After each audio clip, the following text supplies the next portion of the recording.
Parathas are definitely another item on my list. Oh, what's not to like about something best described as the chapati's generous big sister with a dash of class? Don't get me started on the aloo paratha. Oh, I love potatoes. If you start an aloo paratha, you cannot stop. So let's make way for Utica. I'm going to be preparing some of my favorite Bombay treats today, stuffed parathas. I love making up a batch of parathas, especially on a Sunday when I have a little extra time. On my menu today, I've got aloo parathas, paneer parathas, and then I'm going to show you one of my favorite sweet paratha treats. The ingredients are, for the paratha dough, we're going to need some cake flour, fine salt, sunflower oil, and we're going to use some boiling water for that as well.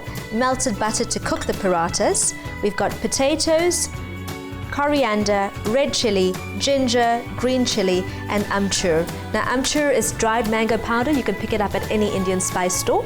For the paneer parathas, we've got some paneer, coriander, salt, cumin seeds, ginger and garlic, coriander, red chili, and some fresh green chili as well. And then we're going to use some boiled mashed potato, grated potato, to bring the mixture together quite nicely. Now, the first thing you need to do is to get the potatoes into a pot on a low heat and simmer them with the skins on until they're tender. I've done that already, and it's important to mash the potatoes while they're still warm as well. So just remove the skins. You can see that they're still steaming. Hot potatoes are really difficult to work with, so just pull off those skins. You can get parathas all over India, the favorite being aloo paratha, which is eaten at breakfast. But you can get keema parathas, you have veggie parathas, gobi parathas, which is cauliflower. But you can use whatever leftover veggies you have, and you can get quite creative with this as well. Next step. Now, ginger going into the mortar. And it's important to make these as flavoursome as possible so that the flavour of the filling really comes through with the dough. I'm actually going to pound some of the green chili in that as well. Make sure you wash your fingers after you do that. The ginger and chili looks just about right. Now let's get on with the filling. And the first thing we're going to do is to grab these potatoes and a grater. And always grate or mash them while they are still warm. I quite like grating them because they're quite easy to do. Now, potato is the most popular filling in an aloo paratha. I do quite enjoy some cheesy chili ones as well. Now let's get that ginger and chili paste into our mixture as well. I always say fingers are the best tool. And then red chili powder going in. Mango powder going in. Season this with some salt. And season well, because you want those flavors to come through, and salt does bring out the flavors of the filling. Fresh coriander going in as well. I love lots of fresh coriander. Now, next step, remove your ring. Don't want to find my diamond in my paratha today. It's almost like you're kneading the filling and you form a stiff sort of dough consistency. That's done. Let's get on with the paneer filling. So again, you're going to grate one potato. I'd say one potato for every 100 grams of paneer. I like using off-cut paneer for this, those little bits and pieces that remain from when you're making a curry. Just pop them into a freezer bag in the freezer, and you can make up a batch of these parathas quick and easy.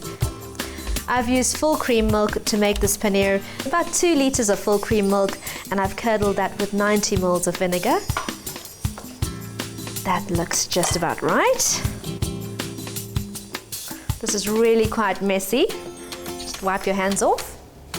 And next, let's pound some ginger, garlic, and green chili this time as well.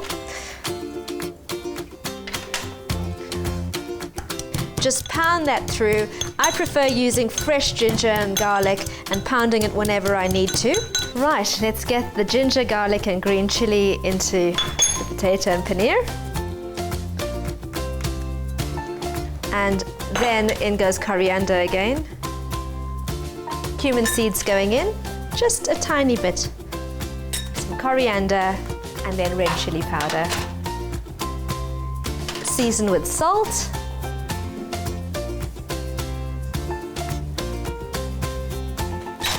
And again, mush these ingredients together, working the paneer into that potato to make the stuffing. That's my second savory filling. Time for a quick clean up, and then we're going to start with the dough. Let's start with the dough for the paratha. We've got 4 cups of flour going into a mixing bowl. Salt going in, 1.5 teaspoons of salt. And now we're going to add some boiling water to that. About 450 mils.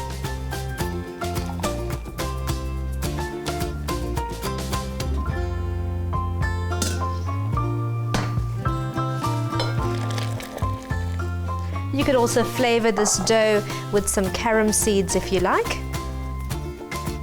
Stir that through. The dough's too hot to work through with your hands, so just use a wooden spoon and you're almost mushing this water into the flour and salt. I think the dough's cooled down a bit. So now in goes the oil.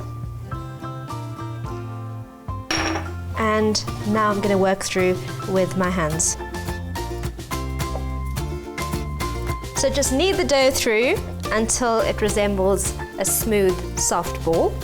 And it's sometimes better to work with it on a countertop than in a bowl. That's much better.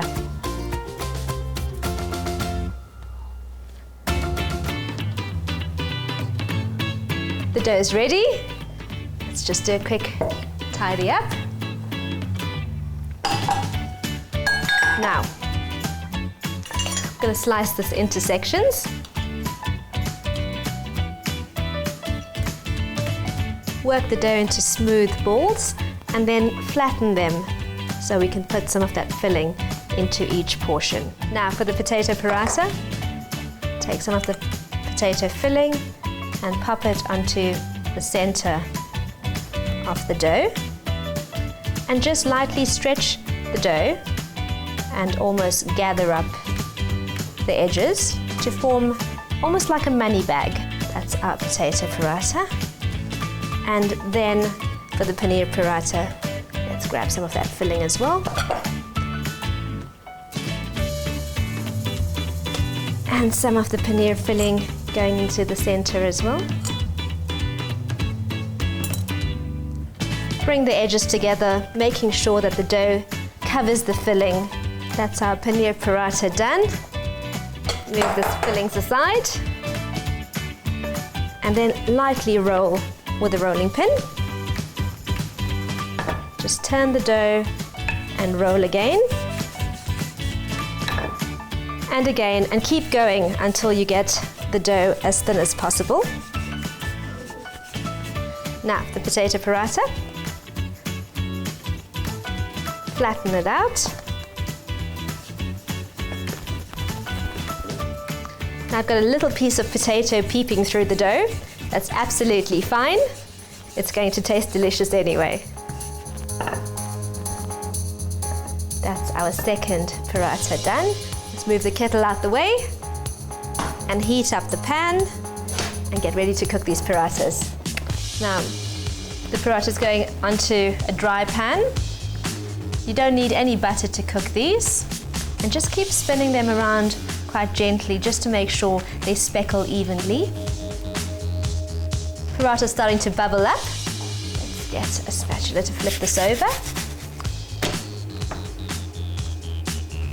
And now some melted butter. You can use butter ghee. I just like the saltiness from the butter. I don't use a pastry brush. The bristles tend to melt on a hot pan. And you can see the paratha is puffing up beautifully.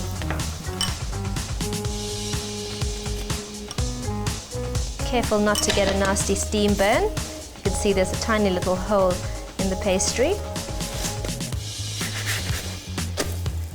Oh, I think my mother-in-law is going to love me. That's the first paratha done. Next one. The aloo paratha is starting to puff through. And let's flip this through again. And one more time. The paratha is starting to puff up as well. And there we have it. Wow, that looks amazing. Our second paratha done. Now I'm going to show you how I make my favorite childhood treat, a sweet paratha. Now sugar going in, and then some cinnamon as well going in. And you almost just mix that through. Now again, just bring the edges together and enclose the sugar in the center. So rolling that through, the sweet paratha going onto the pan. And you could even see the cinnamon sugar coming through that pastry. I don't recommend doing parathas, especially sugar parathas or sweet parathas, with your fingers. You're going to need to use a spatula to flip them over. They do get really hot. And you can see they really puff up quite beautifully. If there's a tiny hole in the dough, you can just press down so you still get them to puff. And that's done. Now, let's get ready to plate these. And you can serve this with a pickle or raita, even a chutney of your choice. And now, for that sugar roti, slice through. Who can resist some condensed milk? Drizzle some condensed milk over. And next, some freshly grated coconut going over those parathas. I think I'm going to share just the savory parathas today, and I'm going to keep these all to myself. For me, it's time for a cup of tea.